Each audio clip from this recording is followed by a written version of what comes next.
everybody. Welcome back to the Film Buds podcast. This is our 12th bonus show. And my name is Henry.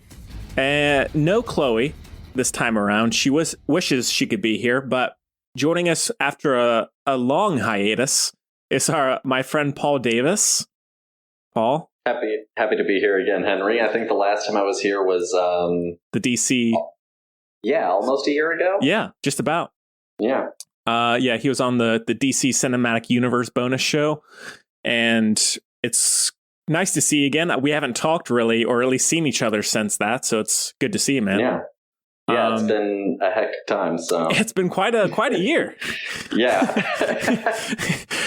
This time around, we are going to be talking the Hellboy franchise, specifically Hellboy and Hellboy 2, The Golden Army, the two Guillermo del Toro films, and then the 2019 Hellboy reboot with David Harbour and Sasha Lane.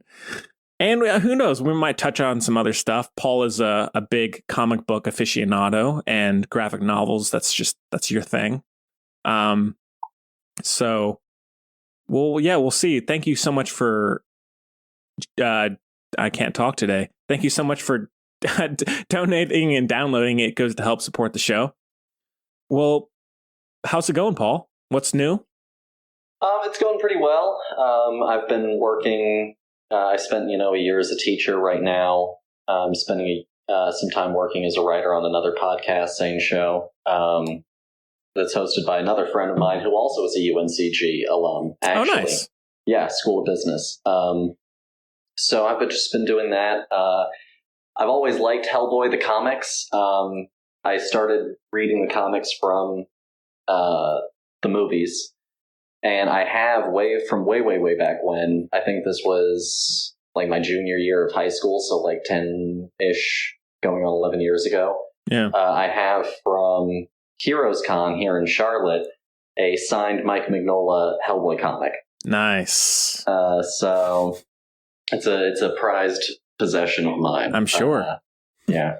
So I was really looking forward to watching these. I hadn't seen the David Harbour one yet. So. Oh, wow. Yeah. That's where I started. Yeah.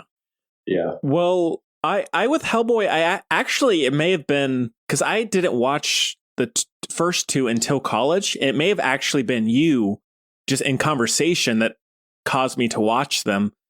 We'll get to it. I don't have a whole lot of connection to it other than it being in a genre that I like, but there's something about them that is just very interesting and has always brought me back to it. And I'm really excited to talk about him because, there's not a whole lot of Hellboy relevance right now, but that's okay. Yeah. Just talking movies. So that's cool. Well, we have a lot to talk about. Anything else you want to mention beforehand? God, no. I think that Hellboy 1 might have been my first Guillermo del Toro movie, like, overall. Right. Just in general. And I don't know how many people that's the case for. I know a lot of people started, like, Pan's Labyrinth, which is fine. It's a great film. It's a good starting point. Yeah. No, this is I understand why, you think that it's... You refer to it as special, and I think that definitely is the case, but... we'll have to dig deep into why that is once we get going. Yeah, for sure. All right, well, I guess we can get into the first Hellboy, which came out in 2004, and it's directed by Guillermo del Toro. It stars Ron Perlman, John Hurt, Selma Blair, Rupert Evans, Carl Roden, Jeffrey Tambor, Doug Jones, and many others. And the synopsis is: a demon raised from infancy after being conjured by and rescued from the Nazis grows up to become a defender against the forces of darkness. So this one made $99.8 million against a budget of around $60 million. So not a big hit commercially, but that's kind of that's the Hellboy thing, it looks like. Yeah, that's Guillermo's thing. I think, potentially. Yeah. Well, Paul, I guess since you are the more well-versed, do you want to kick things off? Sure. I mean, I love the plot description because I think that it makes the movie sound a lot more epic than it is. Yeah. And like the Hellboy movies definitely have like, you know, the Guillermo ones definitely have like fun set pieces, especially the second Hellboy film has like some really great action pieces. The first one does too. But it makes it sound so grand, so epic, and then you start watching it and like it's very heavily centered around character drama. Yeah. You know, he really digs into Hellboy's relationship with his father, you know, with Liz, you know, how he's challenged by this awkward, twerpy guy, you know, Jonathan. And then every once in a while you get interrupted by Rasputin doing evil things. And like, that's really how I feel about the first Hellboy. And that's not a bad thing, but you know, that plot synopsis, and that's also probably why it didn't perform, you know, outstandingly, is, you know, it's like I wanted a demon fighting Nazis and the other forces of evil, you know, Indiana Jones with a stone fist, and I got Amelie with a demon. Basically. So, what do you think? Well, as I mentioned, I saw these back in college for the first time, and I'll go ahead and say it. I did not like them when I first saw them. I don't know. I thought they were kind of dull, a little cheesy, a little too cheesy for me, and I kind of wrote them off. But something about them stuck with me, and I felt the urge to rewatch them. And so I probably have rewatched them once a year, and each time they go up. Especially having rewatched all three this week, you see the difference. Yeah, the big differences between Del Toro and the Neil Marshall reboot. I like the first Hellboy. It's Guillermo del Toro, and it's maybe more so the second one, but he has such a great eye for not only character designs but using them sparingly. And so like he'll, you know, inject an amazing character or creature for 2 or 3 minutes in a film, and then they'll be gone. And so rewatching them, you're just kind of like waiting for those moments in a good way, you know. And in this, the Rasputin, or the not him, the surgical Cronin, that character design is incredible, and so many interesting ideas. I really wish that he was in it more. But I like Ron Perlman a lot. One thing with Del Toro, I don't always love his humor. That would probably be my least favorite thing about a lot of his movies. It doesn't really do that much for me. I like the first Hellboy. I don't know if it's, you know, a favorite or best of for me, but I still enjoy it quite a bit. Yeah, that first Hellboy, for me, I think the elephant in the room whenever I have to talk with anyone about the first Hellboy is the Jonathan Myers character. Yeah. He's just a wet blanket, and not even in a funny way like Manning, you know, the other head of the Bureau. He's just boring. He's just there to be a moralist and a Boy Scout, and that's a thankless job. And the Evans, the actor of Myers, does the best that he can with a pretty thankless part. But talk about an uphill battle. I think Cronin's one of the best parts of the first Hellboy villain-wise. The other thing that I really enjoy is, of course, the Hound of Resurrection. I love the design. I love that it's oftentimes a dude in just a suit with mechanical attachments who's doing his best to look like an animal. Rasputin is fine. Yeah, that's a good way to put it.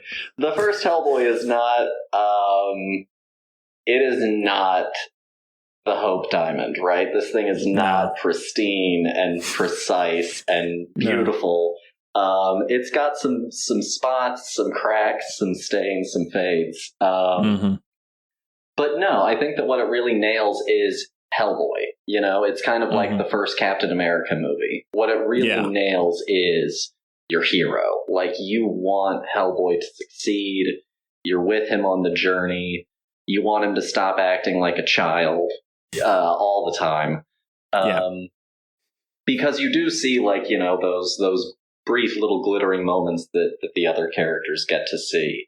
And yeah, as far as design, the real world of it is all very stark and staid. And then you just get this big, perfectly colored in every single scene, red figure that's just striking with the right trench coat, the right silhouette. And, the look of Abe, the Ichthyosapien, he absolutely nails it. He nails that sort of comic book aesthetic. But in that first movie, it is also considerably darker. It's a very gray and blue tone color palette. It's not as visually striking, out of the three Hellboys. For me, it's kind of, it is a great starting point. It's a great handshake, but it's hard to make an introduction ultra compelling. Yeah.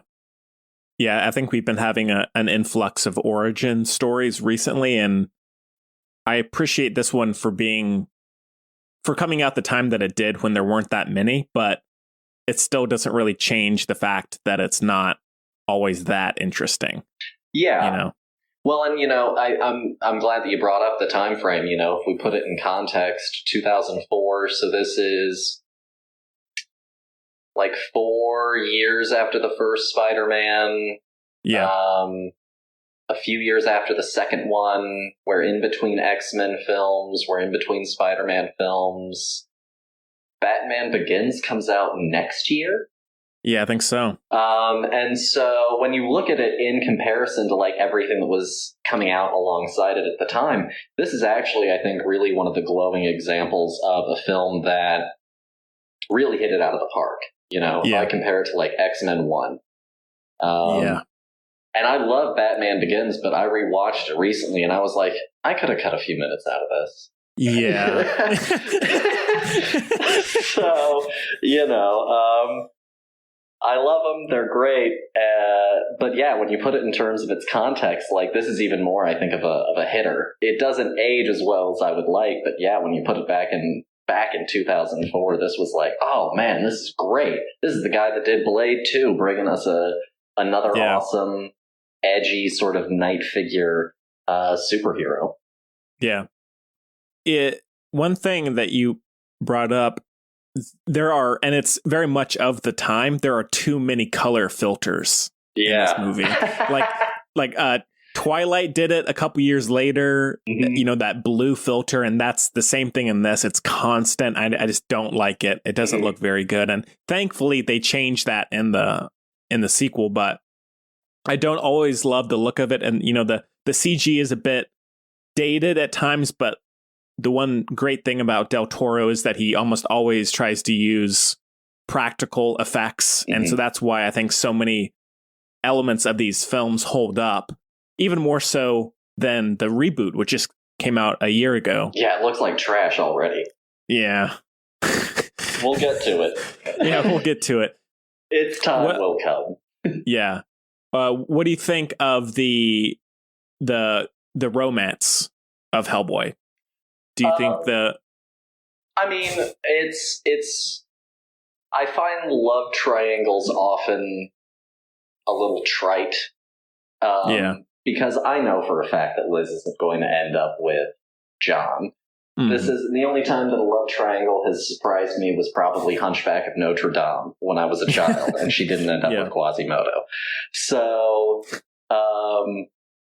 it's fine. It's a good base. We get to see these characters. I at least understand Selma Blair's perspective.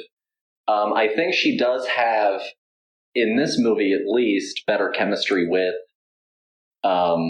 Myers than Hellboy.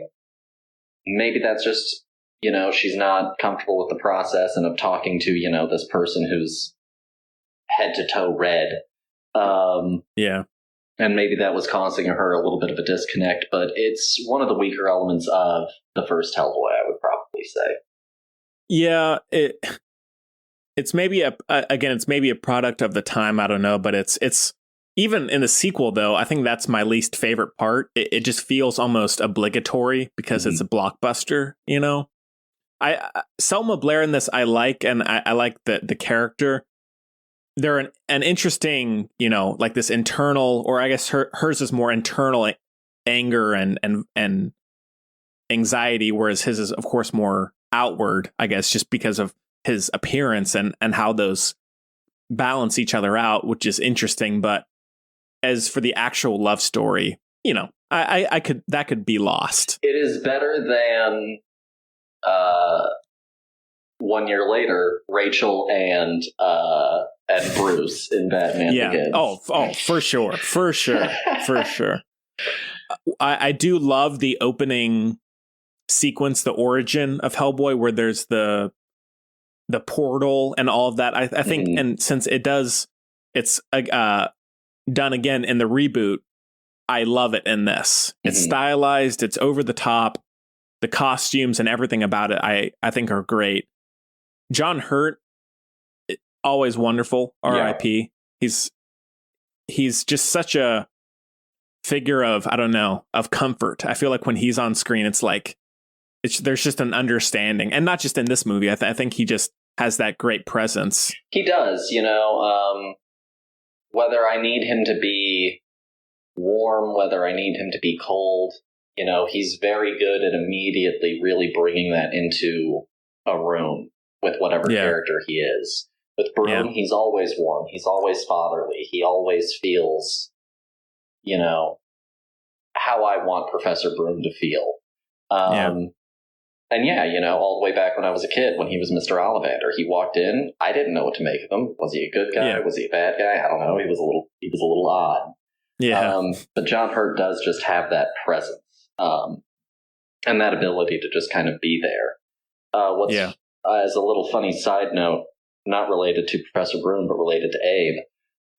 So the first movie, the body is Doug Jones, who does creature work for Guillermo all the time.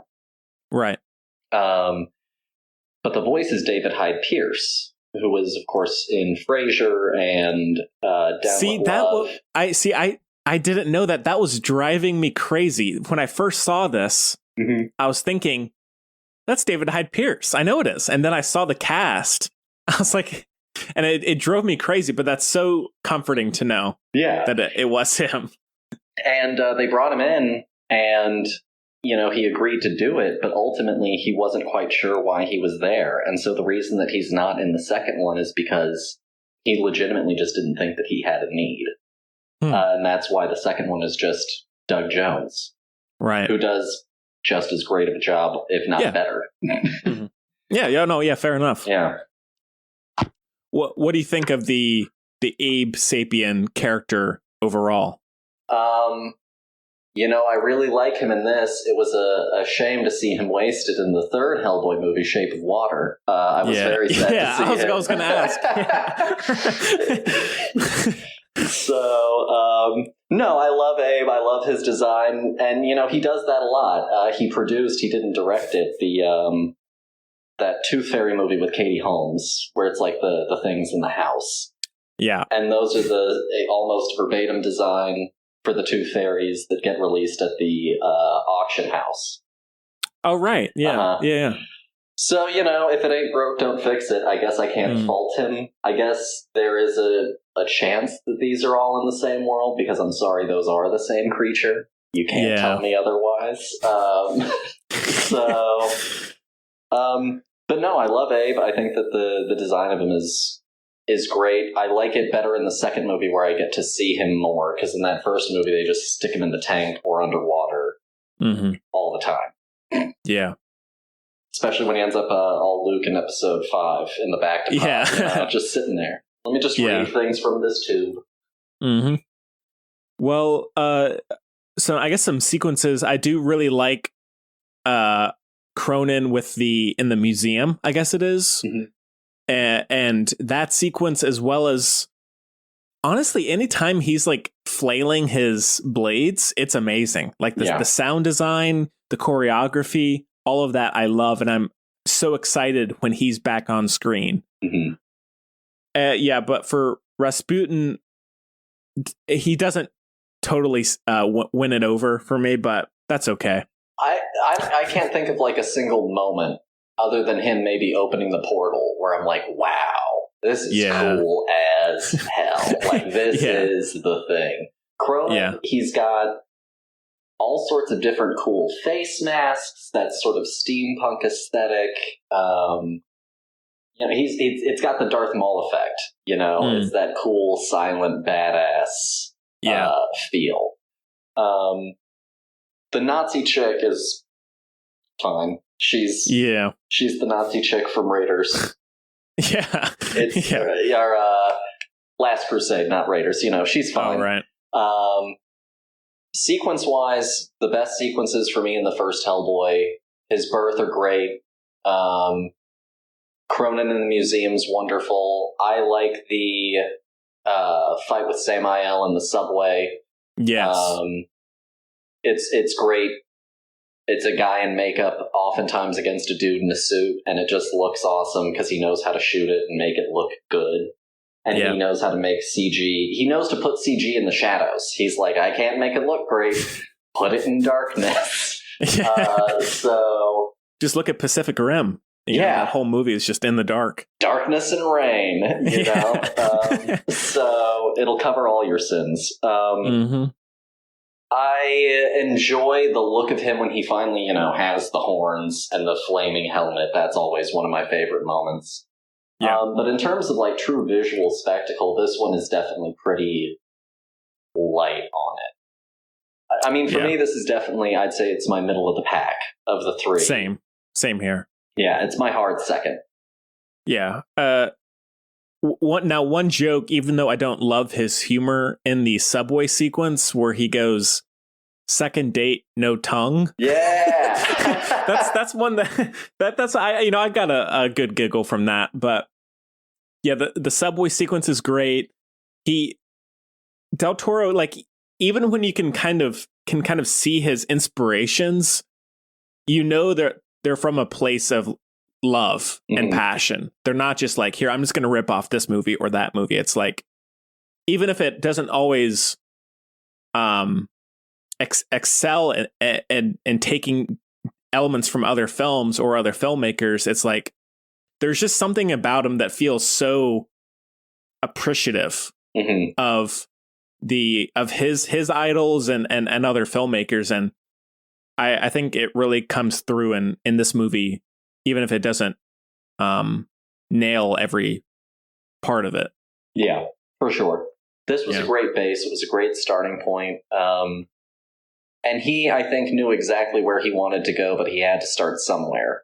And I think that he knew that he just had to kind of swallow the exposition pill of Hellboy 1 so that he could really do the sort of things that he really wanted to do with the character. Yeah.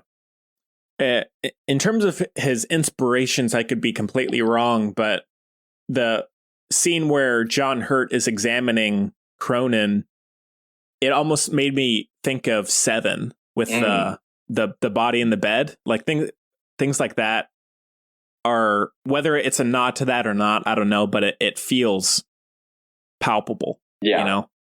Well, and I'm sure that if we did a deep dive, and I think that you see a lot more of it, especially in like the second one. Yes. I'm sure that if we did a real deep dive into this first one, we would find especially all sorts of references to, World War II films for that early sequence. Because that early sequence especially feels very Indiana Jones.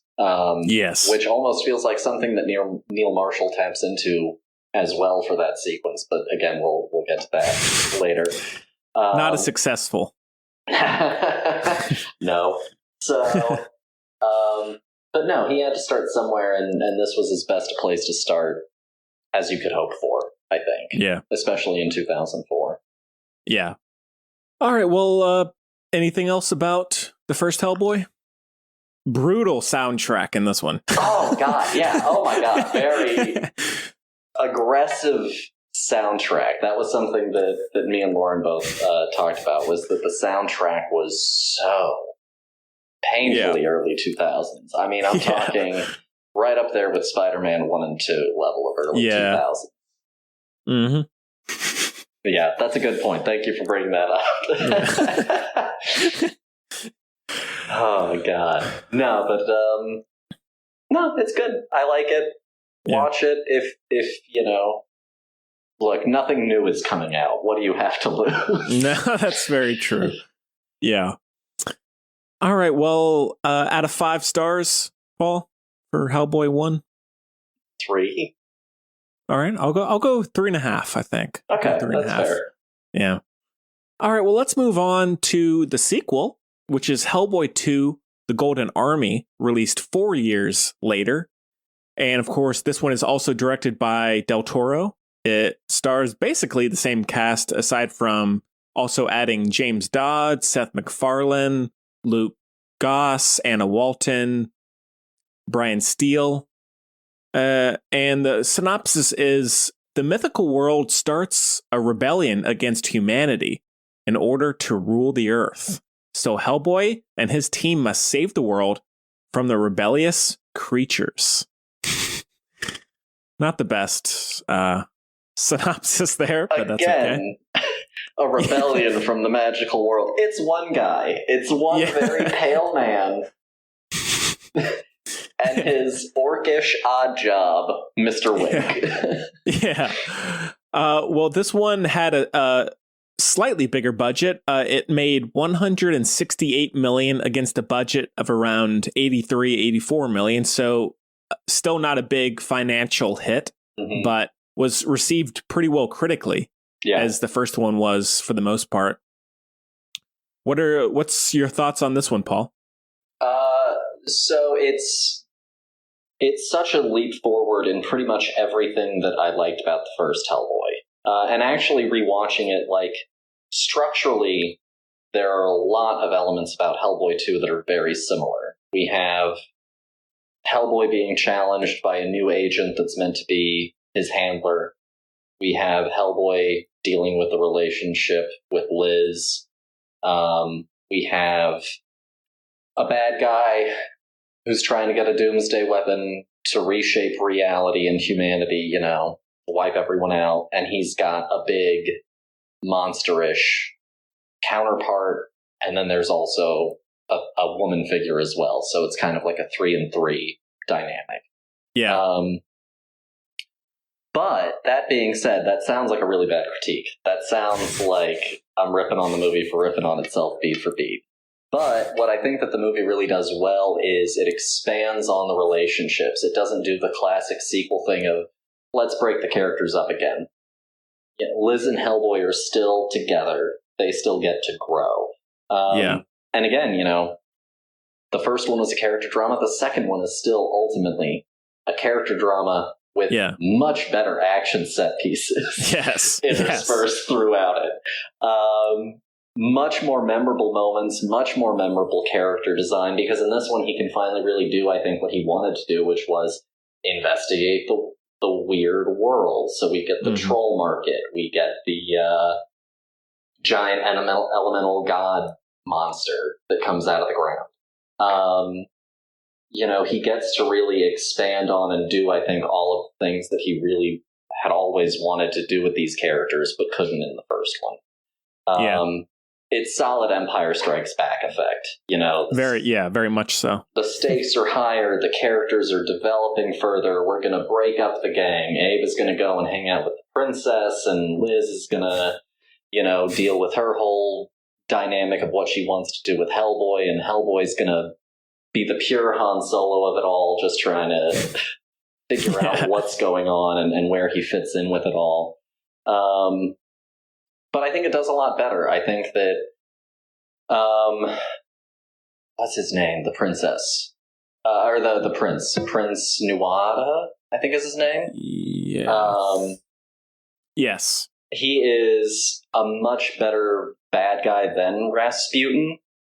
That's a low bar. I agree. It's a low bar. But he's much better. He's much more interesting. he gets to interact more with Hellboy in a more meaningful way than just always showing up and being like, "Waha, I am Russian bad guy. Join me, Hellboy." Yes. But no, I really enjoy it. And again, to put it in context real quickly, 2008. So by now we've had X-Men: The Last Stand. Sadly. And Spider-Man 3. Yes. So, God, you want to talk about an oasis in a desert. Hellboy, The Golden Army. I think this did come out. No, Iron Man 1 came out in 2007, correct? It's 2007, 2008. It's around that time. Iron Man, let me see. 2008. So these both came out the same year, it looks like. So okay. Marvel was just getting going, or the cinematic universe was just getting going. So this was really kind of a dry spell, honestly, for comic book films. I mean, we had Dark Knight. That was another great one at this time. Yeah. But as far as comic book movies, this was definitely kind of a dry spell. Blade 3 was more in recent memory. So this film at the time was incredible, but even now I think it holds up as one of the better comic book movies that you can hold up. Yeah. I think that it's got the source material right. I think it has the characters right. I think it has the feel right. It still has some pacing and some flow issues, but what Guillermo movie doesn't? Yes, that's very true. So you take the good with the bad. Yeah. That, and touching on the characters, that is one thing I wanted to mention earlier. That really is why these movies succeed so much more than the reboot. Yes. They're so character driven, and there is a plot that occasionally jets in, but it always feels like that's the characters are what's driving the story. Absolutely. And that's of course what you want most of the time. So yeah, I mean, if there is anything that is saving this film, and it certainly doesn't need saving, but if there is anything that is just like single-handedly kind of carrying it along, it's probably Ron Perlman. Yeah. However, he and Doug Jones have great chemistry. And the chemistry is better in this between him and Abe because we're getting Ron and Doug interacting instead of Ron and Doug interacting and David coming in and doing a voiceover. Yeah. And so we're really getting them bonding in these scenes. Them in the library is probably... The humor is better in this one. It is, yes. Them singing in the library drunk together. Good, fun moment. Yes. What do you think? I like this one a lot, and it really, as I said earlier, it has just gone up and up over the years. The character designs and the world building, like Del Toro is firing on all cylinders here. Like the troll market, amazing. Yeah. Like, and then also I don't even know what you would call it. The Black Angel towards the end, the winged creature, all of that is amazing. It's just like these, as I mentioned, it's like these little injections of amazing character designs and creature designs. It just adds so much to the world, and it feels so vibrant and full of life, which is, even these days with the amount of comic book films we've had since, it still looks way better and feels more like a movie, a self-contained movie, than so many others like it, I think. Oh yeah, I mean, I recently got a 4K TV, and so I was like, if I'm going to sit down and watch all three of these, I don't have them with me. All my movies are back in my apartment in Texas, and so I was like, if I'm gonna sit down and watch these, I might as well just rebuy them. I'm having to buy the third one anyway, and if I'm having to give money to the third one, then I'm giving money to the other two. It's more deserving. Watching the entry into the troll market in 4K, I was like, Diagon Alley in Philosopher's Stone, Sorcerer's Stone doesn't have shit on this. Like, just that one moment was just so great and so cinematic and so thought out that I was like, fuck the cantina, screw Diagon Alley. What is Maz's castle even? Like, this is great. That's the thing. Like, you can see where his inspirations are coming from, but it's like, Jesus, Del Toro. Like,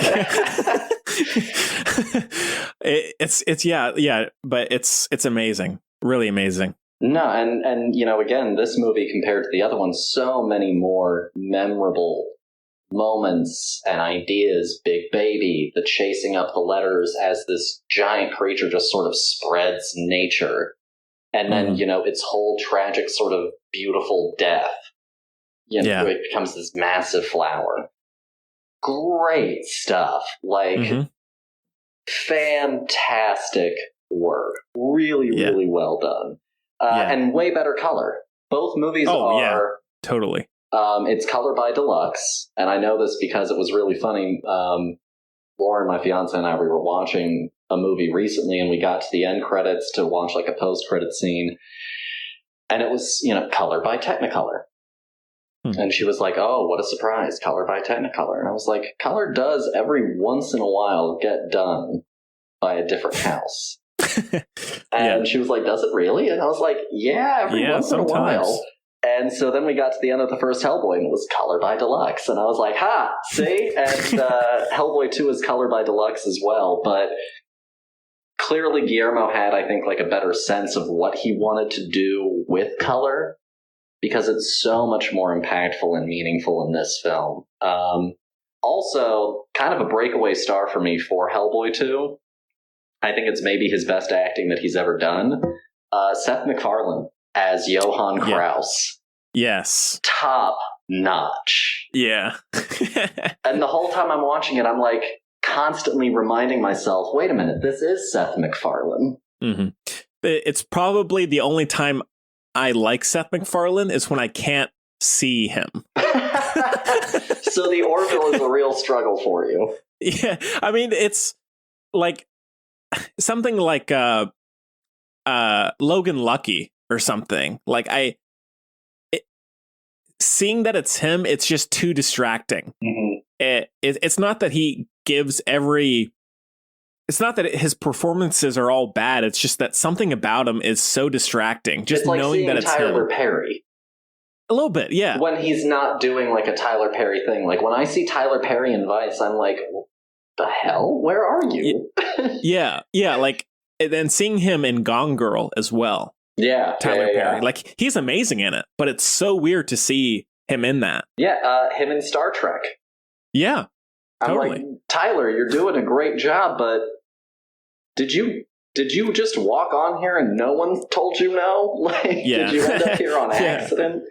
But he's great, and that's another amazing, memorable character that you just don't see that often anymore. It's like you can see there's real care being put in those designs, and it's like a smorgasbord of different elements and ideas. It's so interesting to watch. Well, there's only honestly one character in the second Hellboy movie that really just does not work for me on any level, and it's the princess. Yeah. She is so just there to give some stakes, to get the piece into the prince's hands.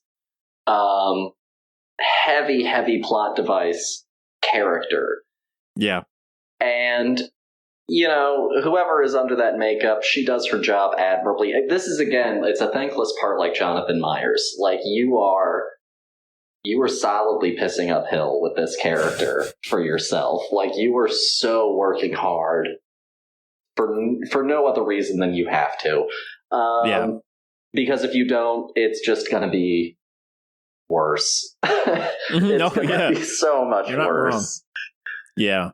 Yeah, she's not amazing in it. I do like the brother, though, the prince. His performance and the design of the character is very interesting. And what you said about they have more meaningful interactions with Hellboy is a very large mark in the movie's favor, I think. Yeah, absolutely. Honestly, like, I don't really have a lot of negative notes on Hellboy 2. Yeah. I really think it's a pretty strong gold standard of a comic book movie, of a Hellboy movie. And it's definitely more of what I would have wanted with the character. But unfortunately, even with a pretty solid social media push by Ron Perlman, they couldn't get Lionsgate to bite on a third one. With Guillermo, they got them to bite on a third one. Yeah. That worked out so well. Oh yeah, you gave the people what they wanted. It's Community without Dan Harmon all over again. Yeah. Yeah. I don't really have a whole lot of negative points aside from there are a couple pacing issues for sure. It's a bit long. The third act maybe goes on a little long. I think that final fight is a little extended, but that, not a big deal. The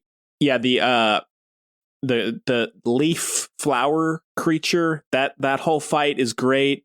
What was the other one? Him versus the troll in the market. Yeah, that's great. The fairy attack in the house, all of that, how it's shot, the look, the score is better in this one. Not a great soundtrack, still brutal. That's one thing I have. One of my favorite sort of like running gags throughout this movie is the bombastic, like, this is the hero entrance music as Hellboy completely whiffs the entry. And so, it's the big bombastic hero music, and it's him getting himself up out of the rubble pile and, dusting himself off. And, hey! It's just the opposite of graceful. And that was one of my favorite moments that had me laughing regularly, was just and here's the big music, and here's the big entry, and he whiffed it. Yeah. And with Ron Perlman, it's one of those performances that he truly is that character, so you aren't even really thinking about how good he is. Yeah. He seems so at home in that role. Even in the first one, really. I'm not even thinking about that being one of the best parts of the movie. Because it's like, it's out of your mind because it's so natural. Yeah, he's just in it. It's right up there with Robert Downey as Tony Stark, with Heath Ledger as the Joker. Like, it is a full integration of character. Yeah, or Downey as Doolittle. That was fully integrated in a way, I suppose. It was integrated with drugs and alcohol, but it was fully integrated. Yeah. Yeah, the troll market scene, there are just so many designs, and it's so as you said, the humor is better, so I was laughing more in this one. The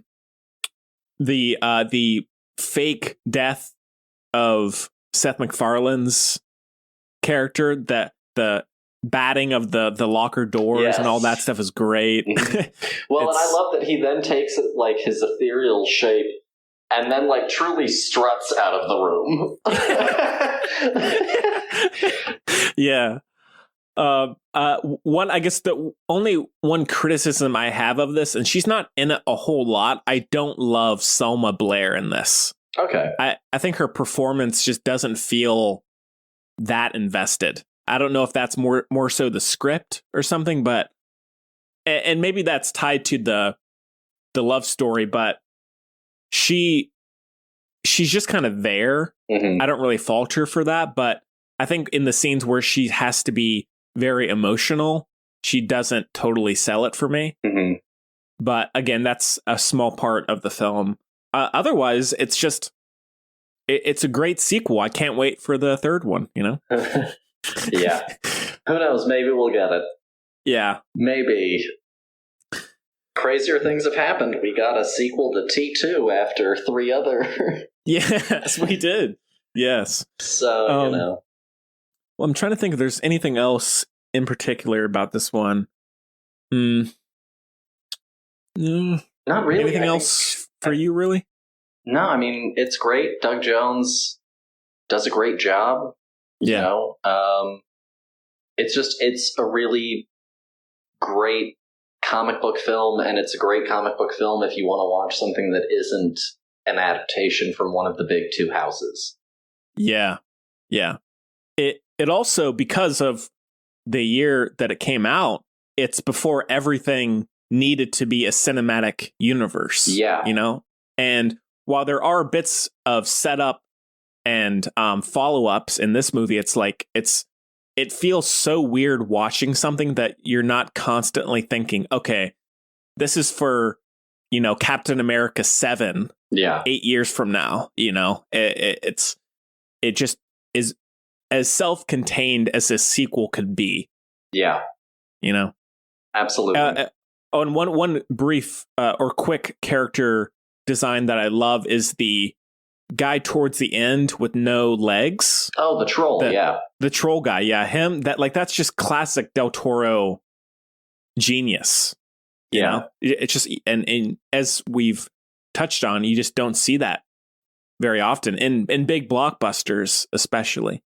No, absolutely. I mean, and even if we saw it in a big blockbuster, odds are it would have been, you know, CG extensions, CG character, you know, he'd have been zooming around in some sort of ridiculous cartoonish way. And no, he has a hard respect and a hard authority for practicality when you can be practical. And it holds up so much better because of it. These movies look great. I was rewatching Terminator 2 yesterday, day before. Looks great still. Why? Because they are throwing cars off of things. They are blowing things up. You know, they are finding the right ways to do the makeup, to light the makeup, to put the prosthetics on. And so, you know, Del Toro has that same sort of mindset of, you know, keep it as real as possible, keep it as rugged as possible, and it makes the film hold up so much better. So even if you aren't all, you know, if you're listening to this without having watched the Hellboy films, 1, I'm confused why you're here. 2, fret not about it looking terrible. It's going to look better than most of the crap that you watch nowadays anyway. Yeah, totally. Honestly. And to go on a brief sidebar here, you must have loved, with all that being said, Dark Fate Terminator. I haven't watched. Oh, Paul, you have to. If you love practical effects, James Cameron is back producing. He makes sure they get it right. Oh, I'm sure. I'm sure. I'm sure you must have been heartbroken to hear about Avatar 2, 3, 4, and 5 being getting pushed delayed. Back. Yeah. The tragedy of tragedies. You know what? Now, at this point, it is. I just need to watch something now. Yeah, for sure. Now, have you seen the Hellboy animated films? I have not. No. There's a couple animated ones that I am aware of them. I think I have seen one of them like a while ago in some sort of context. But I certainly didn't like get up on any of that before this. I was like, we're doing the big live action ones. So well, I saw that. I don't have them, but I saw that they're I don't have them, but that they are available on 4K. You may have to pop on those. No. There's a laundry list of things I need first. Yeah, same. All right, well, anything else about Hellboy 2? No, not really. All right, out of 5? Honest, probably 4.5. Yeah, same for me. Yeah. All right, well, let's get to the good stuff here. Let's get to the Hellboy reboot, which came out in 2019. And this one is directed by Neil Marshall. It stars David Harbour as Hellboy. It also has Sasha Lane. Oh boy, the cast is all mixed up here. Brian Gleason, Ian McShane, Daniel Day-Kim. Yep. Mila Jovovich, and a few others, I think. The synopsis is based on the graphic novels by Mike Mignola. Wait, how do you say it? Mignola? Mignola. By Matt. Oh my God, I can't talk. Forget it. Hellboy, caught between the worlds of the supernatural and human, battles an ancient sorceress bent on revenge. This one, against a budget of $50 million, made $44.7 million. So it's so the lowest grossing of all three, and the most poorly received critically, and the cheapest made. Yeah, and you can tell. Mm-hmm. Do you want to start this one? I guess. So this one had a lot of production troubles, as it seems like a lot of Lionsgate produced blockbusters do. Like they're the studio that brought us Gods of Egypt, Paul. Classic. Yeah. I had heard about the movie when it came out. I had some curiosity. I liked Neil Marshall because he did The Descent, which is a fantastic horror film. I was excited that it was R-rated, which I guess that's what we should say is this one brought in the R rating, whereas the first two were PG-13. I didn't see it in theaters, but I was kind of waiting for it to become cheap enough to rent. It's not good per se. I want to love it so much because there are interesting elements to it. Mm-hmm.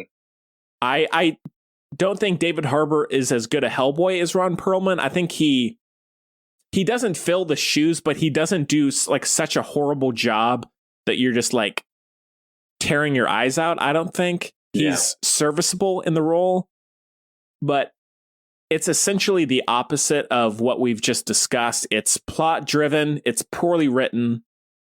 The characters are nothing in the movie, really. Relationships are forced and cliched. It doesn't look very good for the most part. There are a few interesting character designs, but the CG is awful. Even when it first came out, it looks terrible. Mm-hmm. It's boring. It's like, talk about pacing issues. This movie, like I paused it 30 minutes in and rewatching it, and I knew how far I had gotten because I had seen it before.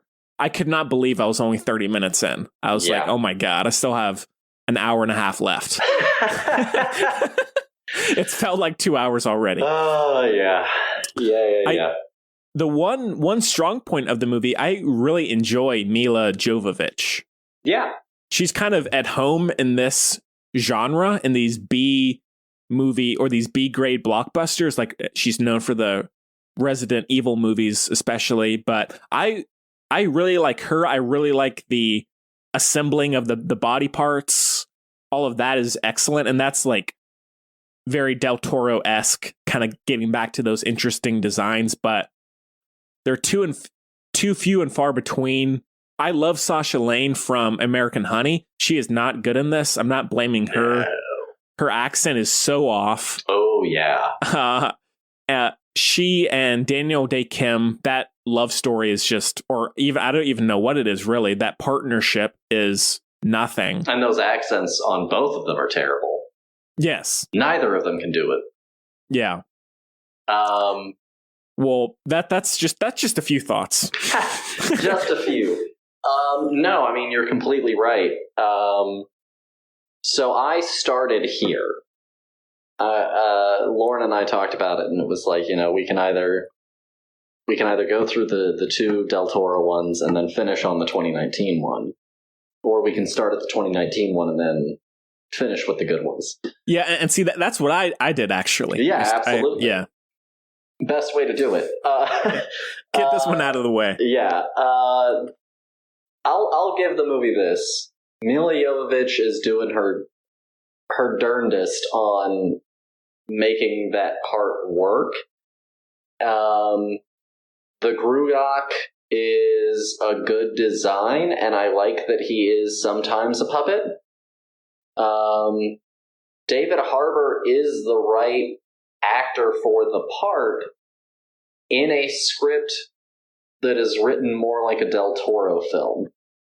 Yeah. He does not do discount Deadpool, discount Ash from The Evil Dead well. And that's really what they do, is they take Hellboy and they're like, we're going to turn him into Ash in Ash versus the Evil Dead, a Deadpoolian sort of, loudmouth vulgar anti-hero with a certain level of awareness. And honestly, like, his relationship with Professor Broom in this one isn't even as good, because Ian McShane is just giving me plate Ian McShane.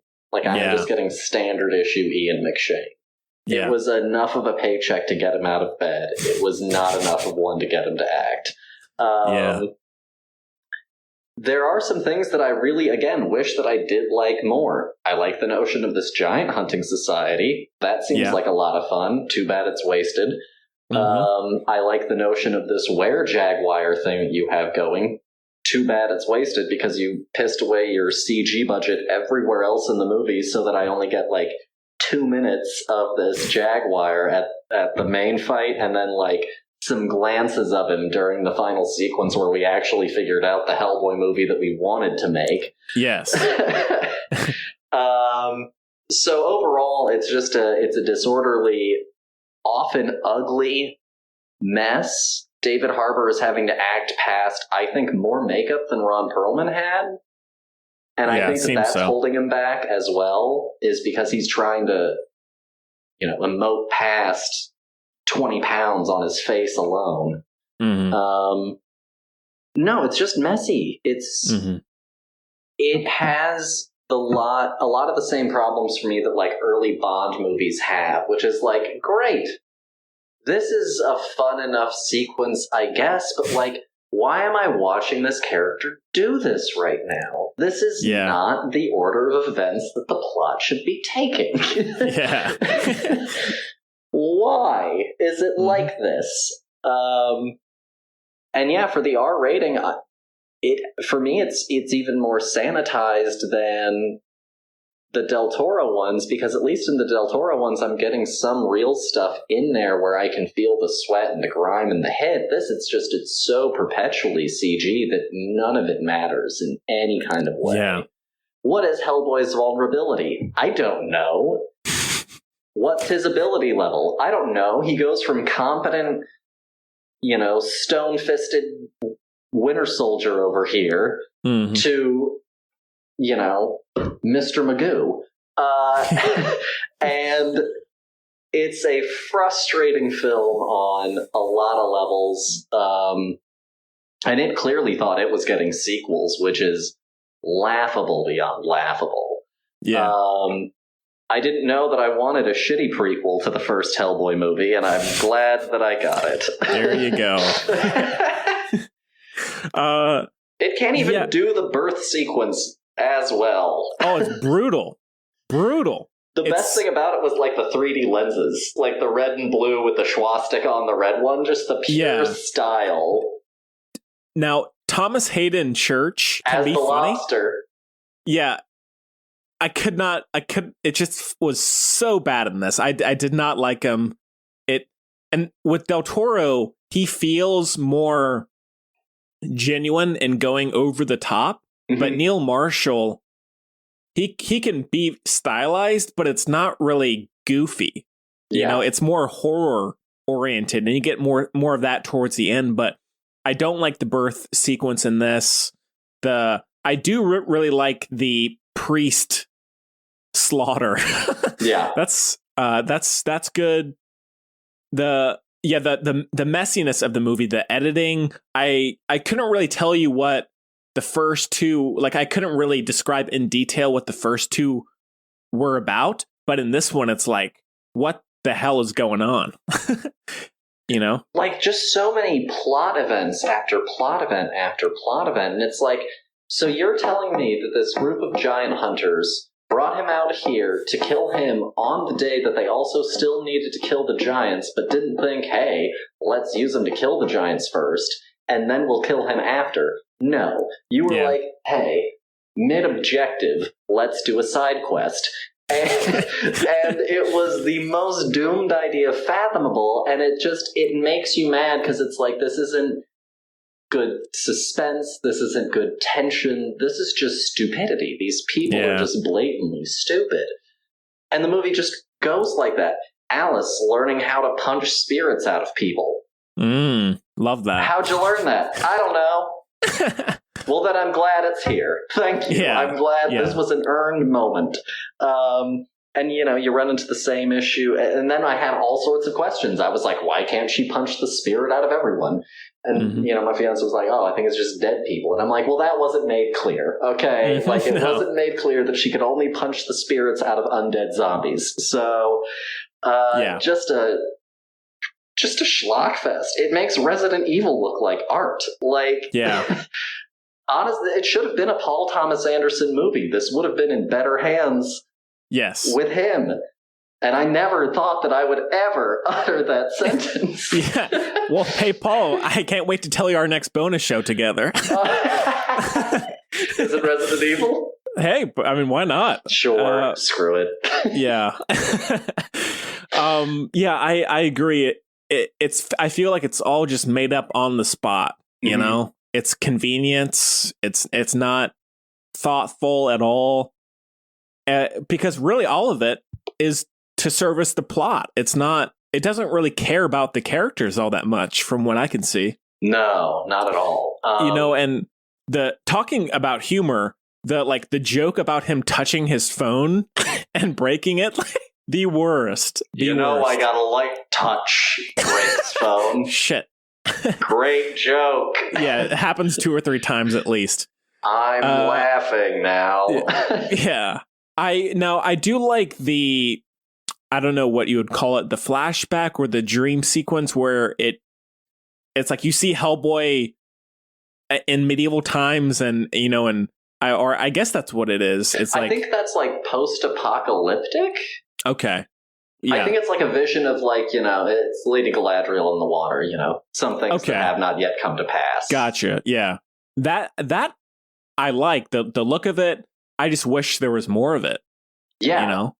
And, Ron Perlman, whenever he let the demon out, always felt in control. And that was one note that I really had about this movie, was that when David Harbour lets the demon out and becomes Hellboy, I was like, oh, so you're just like a slave to this raw power that you have. Like, you're no better than Jean Grey in the third X-Men movie.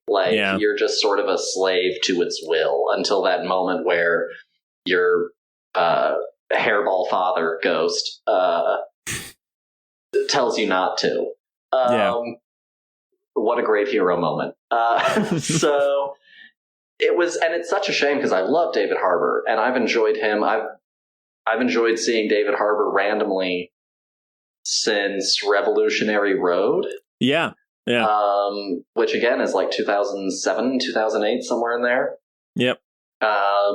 And so then when he got on Stranger Things, I was like, I love this actor. And then I found out that he was Hellboy, and I was like, that's the right call. Like, if I had to pick someone after Ron Perlman, that's probably the right guy.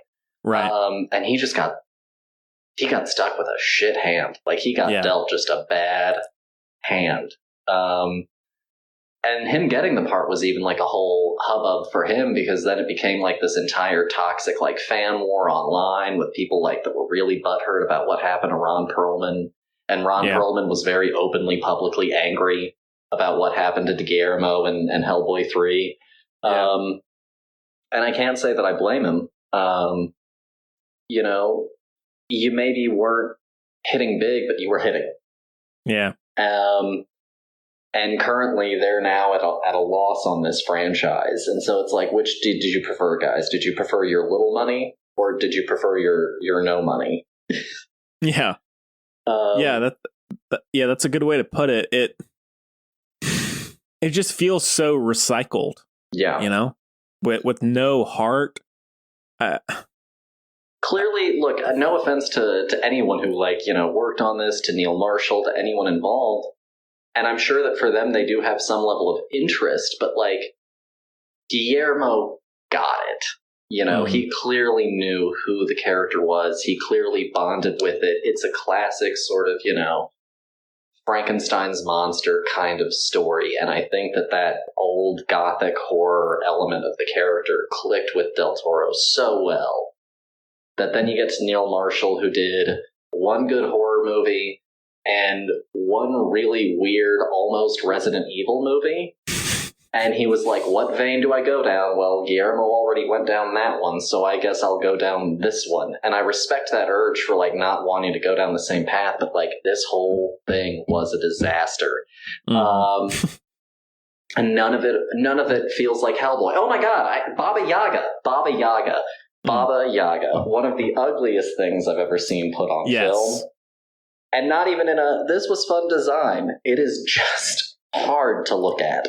Yes. Geez, and I Baba Yaga's a fun, interesting character in the comics. You know, she acts as she does in Russian folklore in the comics, and I don't know what this wooden-legged, almost Miyazakian horror figure was, but no. Yeah. In talking about Neil Marshall and I think one of the best moments where you see inspiration and style come through is the final attack, like city demolish monster attack, like where it becomes almost like Mortal Kombat. Yeah, like where he's shredding people in half and like skin is being peeled off. Where he's walking and you see bodies are stacked, like are almost his bones of his legs. Yeah. Like that stuff I love. And I just wish there was so much more of that consistently. But it's like you get these little sneak peeks at a world that is so much more interesting than what you've seen for the last 2 hours. Yeah, for sure. And also, I don't know, maybe some of the old stories are kisses of death, but I feel like lately every movie that has included, like, King Arthur and its lore, or Robin Hood. Great film. Transformers, The Last Night, included some King Arthur and its mythos. Hellboy. See, the thing, with The Last Night, I think the best part of that movie is the opening medieval fight. Probably. You know, now Stanley Tucci's whole thing, get that out of there. But yes, but no, I agree. But no, if I could ask for anything, it would just be that we eventually get a third Hellboy movie. But unfortunately, I know that we're not going to get that. We're just going to get another probably ill-conceived reboot down the road. Yeah, that will, if we're lucky, be better than this Hellboy, but will probably not reach the heights of Golden Army, and if we're lucky, it'll be as good as the first Hellboy was. And that's like our current benchmark, is like, let's at least try and get back to comfortable good. Yeah, we're gonna get another Amazing Spider-Man before we get we're gonna get a lot of things before we get another Hellboy movie. I'm trying to think if there's the CG. It's just already very dated, overused, and yet underutilized. Yes. Yeah. Let's see if there's anything else about this one. I don't mind the giant fight. No, it's fun enough. There's too much CG blood, but it's a moment of excitement, I guess. And like, I don't mind the notion of the giant fight. I just hate its placement, I guess. Yes. Totally. All right. Well, now, I guess since it's been a year since you've been on this show, we could talk a little bit about, I guess we can give star ratings, and then we can maybe just touch on a couple comic book movies very briefly. Recent ones, out of 5 for the Hellboy reboot? Half a star.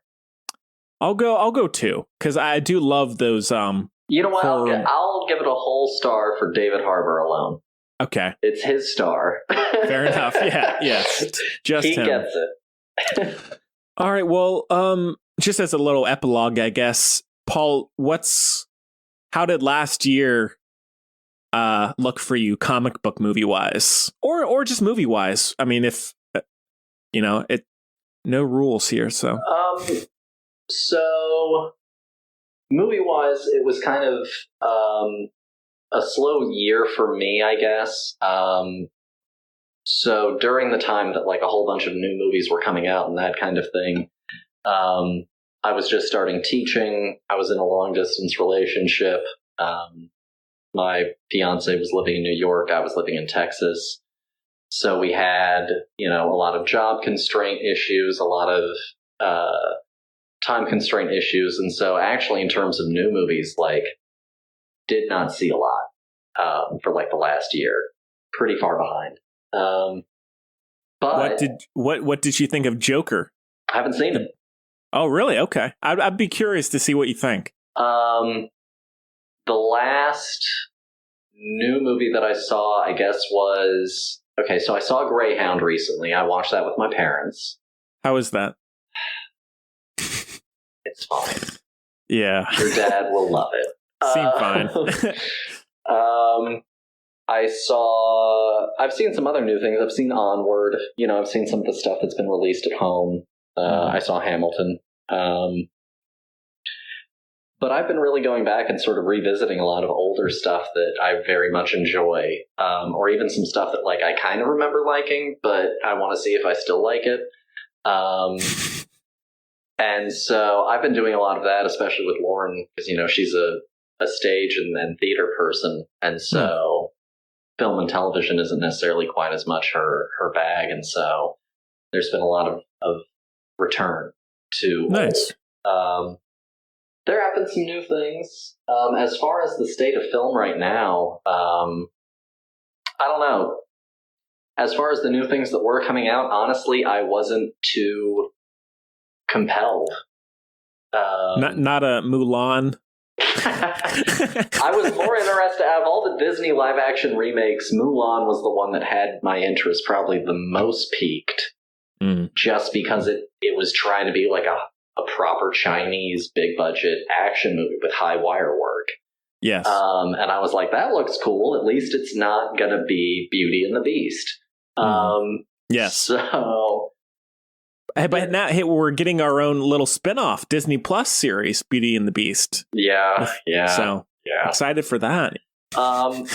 But so I guess regarding the state of cinemas, like especially now that I've got a great sound system, I've got a fucking great TV. I'm not sure what greater reason I have to leave the house because I do miss watching theaters on a screen, but you know what I don't miss? Shitheads in my theater. Oh, yeah. And management that refuses to kick shitheads out. Mm-hmm. So I'll say this, I love movies. I'll always love movies. There are plenty of movies that I am still excited about, just not as many as I used to be. But if movies really, I think, want people back after the shutdown that we're in right now, you have to offer people better than the 9th Dark Phoenix reboot.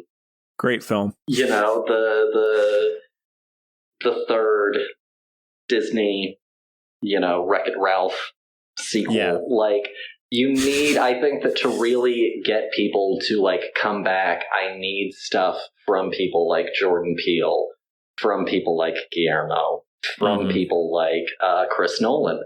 And I respect the hell out of him for pushing Tenet.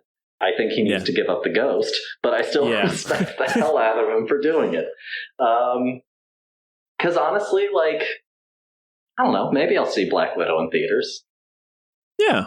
And, like, I love the MCU. You know me. I have seen literally the first entirety of Phase 1 through Phase 3. Every single one of them. Theater, opening night. Boom. Yeah. Didn't miss a one. I might miss Black Widow. Yeah. Well, with that being said, what did you think of Endgame?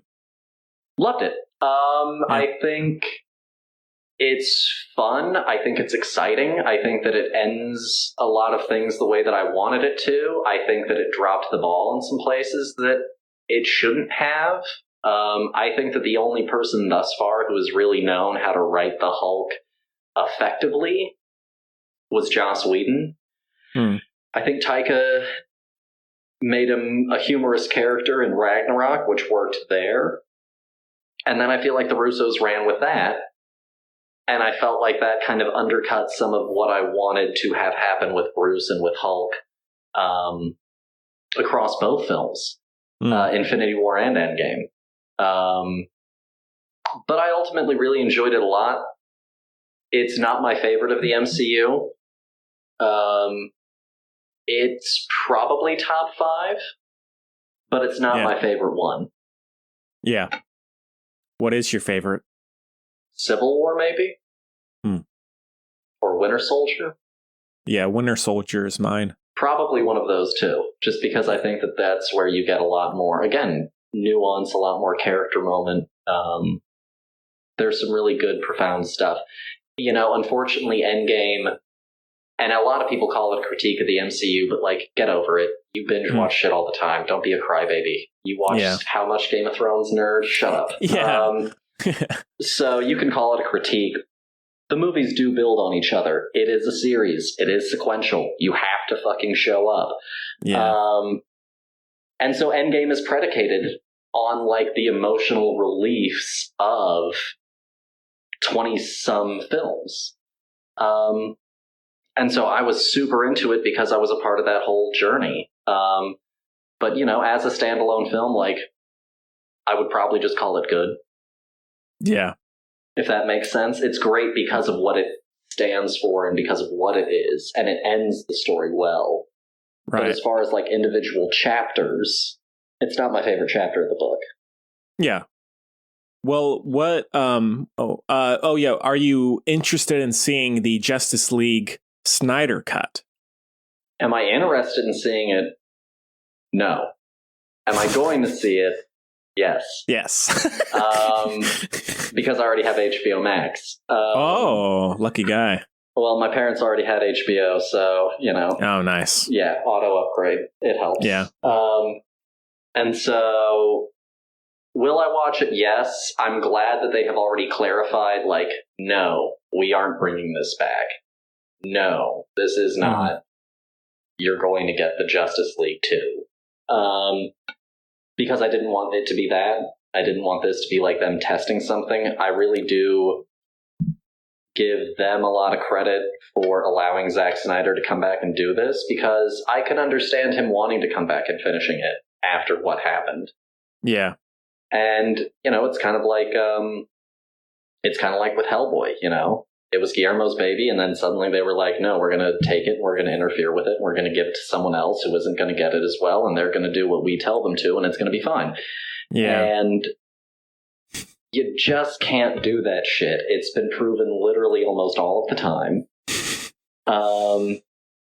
So right, wrong, or indifferent, am I going to watch it? Yes. Do I look forward to it? No. Why? I saw Batman versus Superman.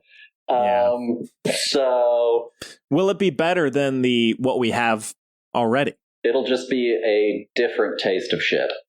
It'll be an hour longer. Yeah. It'll just be someone else's terrible cooking. You know, I'm trying to think of a good option to describe it. It's so, you know, I'm sure that I'll pick one as a favorite. Yeah. That being what it is. Mm-hmm. I'm going to go and I am going to do this. I'm going to buy up the old Justice League on disc before it can no longer be found.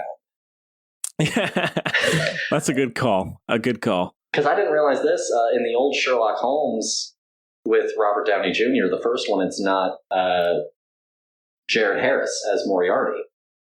Right. Yeah. And so now if you go and buy like a more recent version of Sherlock, they've gone back and they've changed it. Oh. And it's no longer the first guy. It's now Jared Harris. And so I've got like one of the old Blu-rays from before Jared Harris was cast, and like I'm holding on to it for the rest of forever now. Gotcha. Okay. And like the moment that NBC was like, we're pulling all of the episodes of 30 Rock with blackface, I was like, I'm going to go and find it on disc. And so like I went and I got it on complete series. And so now I have all of the contraband. I have all the ones they don't want you to see. So I'm definitely going to pick up. And I never thought that I would spend this much money on Justice League. But I'm definitely going to buy it before it is gone forever. Yeah. All right. Well, anything else about either Hellboy or cinema in general, Paul? I'll say this about cinema. So I've been going through all of the old Bond films with Lauren, and I do absolutely adore how much historical context and information is in the context of a film. Yeah. And one thing that I truly love is going back and you pick up on, okay, this is a prominent theme that they were dealing with at this time, because I'm seeing it in this movie and in this movie and in this movie and in this movie, all from within 3 years of each other. And so I think that film is such an exciting medium because unlike stage, which can capture a moment in time in how it was written, but it'll never capture that moment in time again in how it sounds. Yeah. And so film, I think, just has this really great ability for you to capture a moment, capture a time, capture a sense of the artist at work, because it also is, part signature, part portrait. And so I love films. I would love to be as excited about movies as I once used to be. Back at the UNCG days. Honestly, I think even earlier than that. But no, because it is so great. And when you really get like a great film going, like you do have a wonderful, wonderful piece of art on your hands. And watch more movies. They're a great intro into understanding people. Yeah. That's a good way to put it. Yeah, I mean, and we've talked about it on the regular show, but that's one of my favorite things about watching older films is like you truly get to look into another time. You know, it's like those, even if it's a staged or it's a set, it's still 1945 or whenever it is, so I think that's interesting on its own, even if the movie is shit. It's like, it's just a great look into another time. So that's a good way to put it. All right. Well, I guess that about does it for the show. Paul, always a great time, and I'm glad that you're doing well, and it's good to see you, man. Yeah, it's great to see you. Thank you so much for having me. I always enjoy coming on. Whenever you want me around, I'm always around. So yeah, hey, tonight I might brush off my Resident Evil Blu-rays. Okay. But no, you're welcome anytime for either another bonus show or for if you want to come on the regular show as well. That would be great. Yeah, absolutely. I'd love to. Hit me up, let me know, and who knows, maybe we'll have to get you on to Sane Show sometime. Please, I would love to. All right, well, everybody, thank you so much again for downloading. Again, the donations just go to help support the show, so we really appreciate that to the nth degree. I really do appreciate you doing that. All right, well, we hope you enjoyed it as much as we did. And we'll see you next time.